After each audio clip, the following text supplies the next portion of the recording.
Assalamualaikum warahmatullahi wabarakatuh. Perkenalkan, nama saya Ardi Wiranata, NIM F 2018-01008.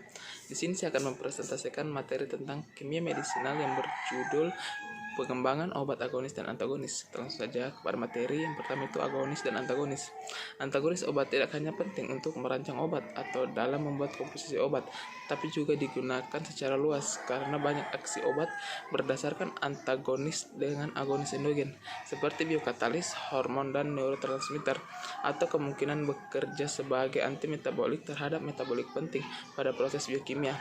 Kemudian tujuan rancangan senyawa agonis dan antagonis adalah untuk mengembangkan antagonis spesifik terhadap biokatalis utama atau metabolik endogen. Contoh, asetilkolin atau senyawa kolinergik, histamin dan senyawa histaminergik, norepinefrin dan senyawa alfa adrenergik.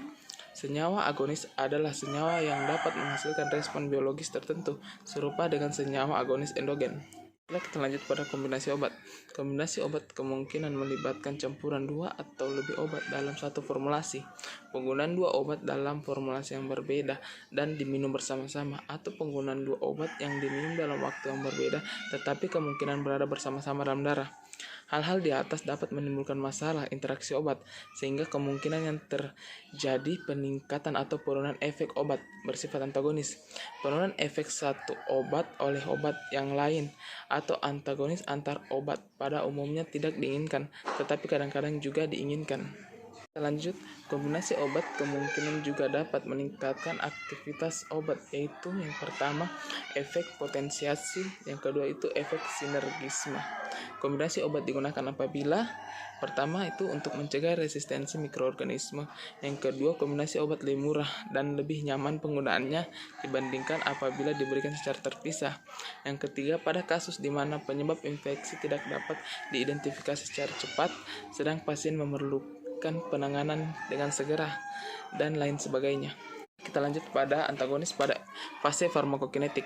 Antagonis pada fase farmakokinetik pada umumnya adalah antagonis kimia atau netralisasi. Dasar dari antagonis kimia adalah adanya interaksi antara obat pada objek biologis sesudah absorpsi. Antagonis kimia akan berinteraksi dengan senyawa agonis menghasilkan produk tidak aktif, sehingga jumlah agonis yang berinteraksi dengan reseptor menurun dan aktivitas biologis obat juga menurun. Kemudian hal tersebut digambarkan secara skematis sebagai berikut. Agonis yang dilambangkan dengan A ditambah reseptor yang dilambangkan dengan huruf R menghasilkan kompleks A kurang B, menghasilkan efek biologis. Kemudian itu agonis akan menghasilkan agonis kimia yang menghasilkan produk tidak aktif. Kemudian kita lanjut pada antagonis pada fase farmakodinamik. Antagonis pada fase farmakodinamik adalah antagonis yang mempengaruhi proses interaksi obat reseptor sehingga respon biologis obat menurun. Antagonis berperan pada proses biokimia penting atau melakukan pemblokan pada reseptor spesifik. Interaksi dapat bersifat reversibel, kompetitif, atau irreversibel. Kita lanjut pada antagonis kompetitif. Senyawa agonis dan antagonis berkompetisi dalam memperebutkan tempat reseptor, sehingga jumlah agonis yang berinteraksi dengan reseptor menurun dan aktivitas agonis akan menurun. Hal tersebut digambarkan secara skematis sebagai berikut. Agonis tambah reseptor akan menghasilkan kompleks A kurang R yang menghasilkan stimulus dan menghasilkan efek biologis. Kemudian kita lanjut pada hubungan struktur kimia agonis dan antagonis. Agonis dan antagonis kompetitif mempunyai afinitas terhadap reseptor yang sama, dan yang berbeda adalah aktivitas intrinstiknya. Interaksi obat dengan tempat aktif atau reseptor berdasarkan keseimbangan dinamik antara sifat-sifat kimia obat dan reseptor. Oleh karena itu, hubungan antara struktur kimia dan aktivitas dapat diperkirakan untuk obat-obat yang bekerja pada reseptor yang sama.